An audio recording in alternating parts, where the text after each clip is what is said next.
Quickly review some of the basics of static and the default routings initially, and then also we'll go and verify some of the other options, advanced options relating to static and default routing. That's what we call as floating static routes or the floating default routes.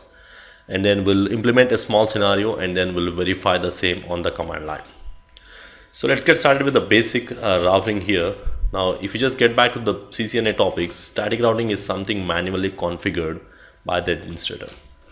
The administrator has to go to the command line and administrator has to manually configure the route for each and every destination from router 1 to router 3 network and from router 1 to 2 network. And in order to do that, you must know the destination network ID, and if you don't know the destination network ID, you cannot write the route. Now, for each and every destination, it has to be done manual configurations, and which is something it's not applicable for the big size networks. Now, to configure the static route, either we can write an IP route, destination network ID, destination subnet mask, and either we can write a next hop IP address, like from the router 1 to reach this network, and then we can write the next hop IP address, that is the next hop, or we can write our own exit interface. So alternate option is our own exit interface here, S0 by 0, or we can write 10.002, something like that. Now, the major difference between these two is if you're writing the next hop, probably the router is going to check the routing table 2 times, because let's say if there is a destination network, let's say the router 1 wants to go to 192.168.2 network. If you're writing the next hop in the routing table, you'll see this route as S. It's going to say that to reach that particular network, it has to go via 10.002, and then it is going to see the routing table one more time, and that next hop is on which interface? On S0 by 0, and then the router 1 is going to forward back out of S0 by 0. Now, the routing lookup generally happens 2 times if you write the next hop. Now, if you're writing the exit interface, generally, let's say if I'm writing 192.168.2 network, if I'm writing directly my exit interface, the routing lookup generally happens only 1 time.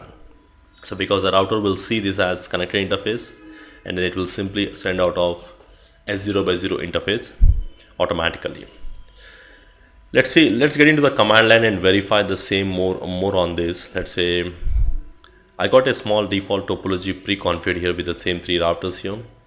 I'll go to router 1 and I got 192.168.1 network and 2 network and 3 network exactly as per my topology. Now, if I go to the command line of the router 1, so if I give show IP route, I can see the router 1 is already connecting to 3 interfaces, that is 10 network, 12 network, and 192.168.1 network.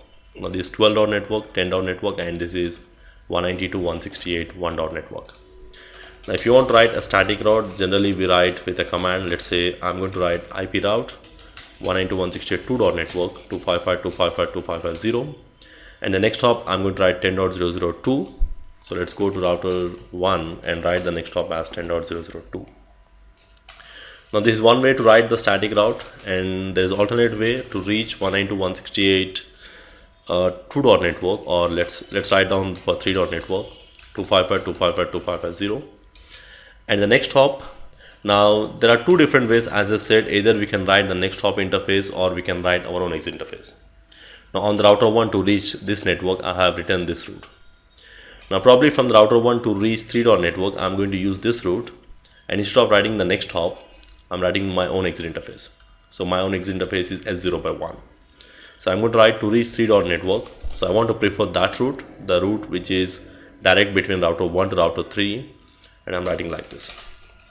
And then if you want to write one more route, let's write for 11 network as well, the WAN link between router 2 and router 3, and then I'm using 10.002. So the major difference in the routing table is if I give show IP route static, you can see if I'm writing the next hop, normally it will be having the administrator distance of 1, and you will see them as static route, and you will see the next hop. Now, in this scenario, the router 1, if it has anything to send to 2 network, it's going to first see the next hop, and then it will check one more time the routing table. It will see what is that next hop is on which interface, and then forward out of S0 by 0 interface. So the routing lookup generally happens 2 times if you are writing the next hop. But in case if you are writing a directly connected interface, like the exit interface, like in my scenario, to reach 3 network, I'm writing S0 by 1. I can see this as a static route, and then it says it is directly connected on this interface. Now directly connected means it may be directly connected to the next router, or maybe more than that. It doesn't matter, even though if your destination is somewhere here, still it shows as directly connected. Now in this kind of scenarios, the administrative distance will be 0, but if you're writing the next hop, the administrative distance will be 1, and the routing lookup generally happens 2 times if you give the next hop, and 1 time if you directly write the exit interface.